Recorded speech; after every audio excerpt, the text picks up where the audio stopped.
Hopper hopes. Zane spent most of his childhood in a city in Pakistan called Attic.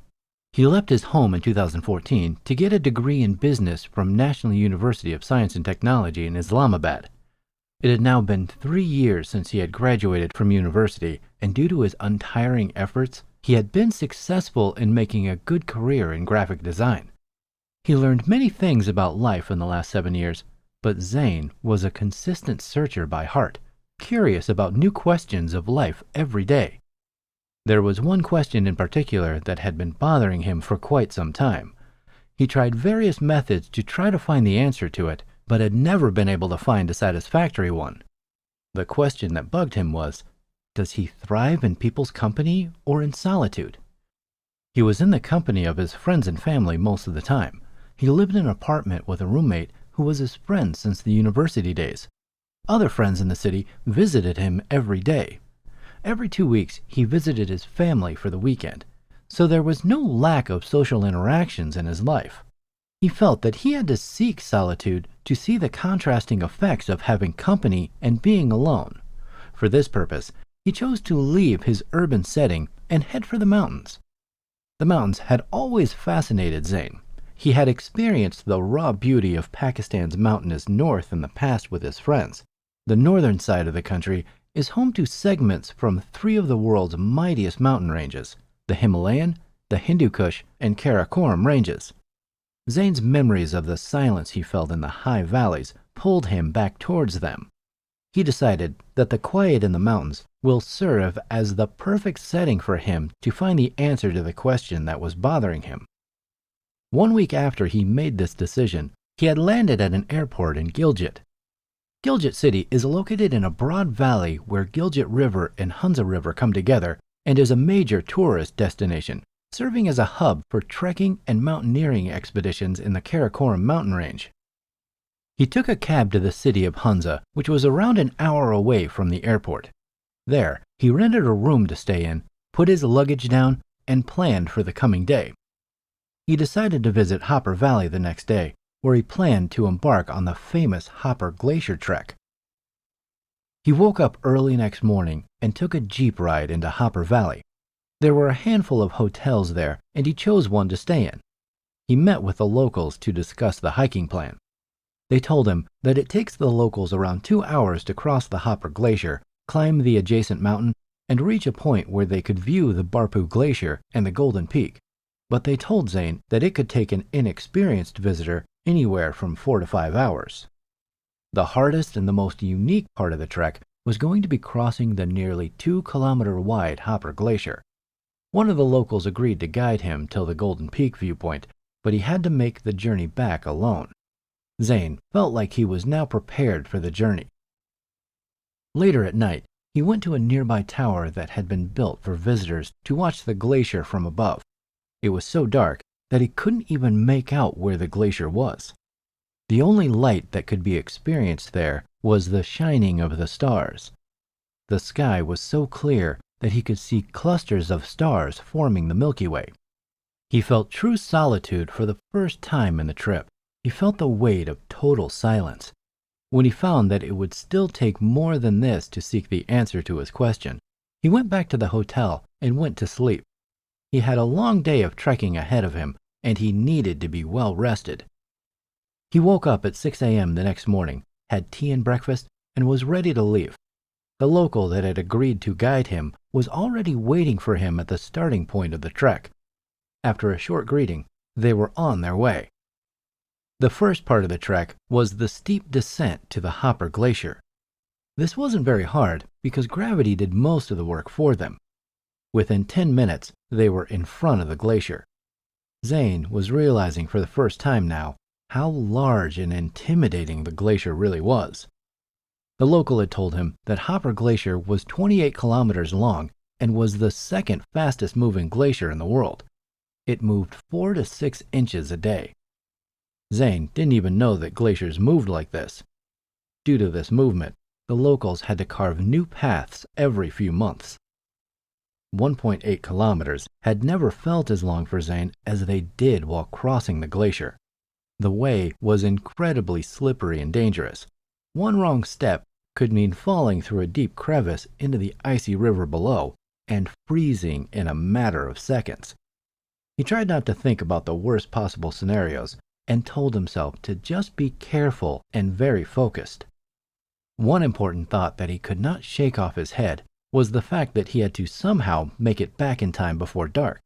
He couldn't even imagine how he would fare on the glacier without a guide and in total darkness. He tried to pick up the pace. The trek after the glacier wasn't as dangerous as the walk across the glacier, but it was still quite arduous. It was mainly a steep climb into the seemingly never-ending line of mountains in front of them. He tried to keep up with his guide. The guide made the trek look effortless, but Zane's legs already felt like they were burning.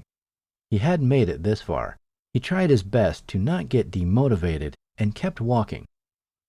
He saw a variety of livestock on the way. The green patches that he came across had goats and cows of many shapes, colors, and sizes grazing in a very calm manner. Did these animals prefer solitude or company, he wondered. Each flock had a mountain shepherd nearby. The shepherds really looked like they were used to a life of solitude. Their eyes showed a sense of calm contentment that can only be achieved through total confidence in one's own company. Zane waved to each shepherd he came across, and he always got a friendly smile and a wave back in reply. The guide told him that people in the villages and the valleys gave their livestock to these shepherds before summer started. The shepherds would take the animals to green pastures deep into the mountains, where they would roam and graze all summer. Before autumn came around, these shepherds gathered the animals and brought them back to the villages. The villagers would then store the animals in warmer settings through the winter, and the process would start again in spring. It was clear to Zane that neither the animals nor the shepherd or villagers could make the system work on their own. They all needed each other's company. It had now been over 4 hours since Zane had started this trek. His legs were now crying in pain. He asked the guide how much longer it would take for them to reach their destination. The guide assured him that it would not take more than 15 minutes, but because of how tired he was, it took Zane another half hour to at last reach the final point. Was the view that he was in quest of the whole way worth it? Absolutely. They had left the Greyhopper Glacier far behind, and the glacier that was now at the foot of the mountain was as white as pearls. This one was known as the Barpu Glacier. This glacier had a total length of 33 kilometers and was a stationary one, unlike the Hopper Glacier that they had crossed in the beginning. Looking a little ahead, they could see the glorious golden peak, also known as Spantic. Its name was not exaggerated at all. It was 3 p.m., and the sunlight was hitting it at a perfect angle. The peak was literally golden from where he could see it. Zane was having a hard time believing his eyes. It reminded him of a part of a poem his friend wrote. "It's time to stop. No more running. Look where you stand. The view is stunning." There was something about passing a tough ordeal and to reach your desired outcome that made it that much sweeter. There was a joy that was swelling within him at such a rapid rate that it was becoming rather heavy for him to carry alone. He shared some of that joy with the guide, but then they parted ways as the guide had to go further ahead. Zane was realizing how sometimes, in order to make joy or happiness as real as possible, you have to share it with someone. Zane and the guide said goodbye to each other and went their separate ways. There were approximately 3 hours left before there would be total darkness around him. Zane hoped to use gravity as his ally and reach the start of the glacier in 2 hours. It shouldn't be too hard, he thought, as most of the trek was going to be downhill. The only part that he had to go uphill through was the part after the glacier, so he wasn't worried too much about that. It took him almost an hour to cross the glacier in the morning, and he concluded that it would of course take him the same amount of time going back. He sped his way down the path as fast as he could. Fortunately for him, the path wasn't too confusing, and he didn't have to worry about losing his way. It took him just over 2 hours to reach the glacier again. He was really hungry, tired, and even a little sleepy. He hardly had the strength to move his legs. but he just couldn't afford to waste any time. He was already a little late and was now hoping to cross the glacier at the time of sunset without a guide and faster than how long it took him to cross it last time. If he didn't, he would have to somehow find his way through pitch-black darkness using the torch on his smartphone, which had only 10% battery left. He walked straight ahead as briskly as possible over the dangerous crevices, slipping after every few minutes and barely avoiding getting hurt. But he kept moving. The adrenaline kept him walking, even though his legs were burning in agony. After half an hour of finding non-slippery parts to put his feet on and avoiding deep crevices, he hit a dead end. There were tall ice walls on one side and deep cuts in the ice on the other. It was getting dark faster than he had expected, and with each second passing by, it became harder and harder to find a way forward. He had no choice but to turn around and trace his steps back so that he could find another way forward. After hitting 2 more dead ends, he had to take out his phone for a light. Zane had never felt this helpless before. Complete darkness, very cold winds, and no way out. He kept moving his aching feet in any new direction he could find, desperate to get out of this suffering. Now this was total solitude, Zane thought to himself.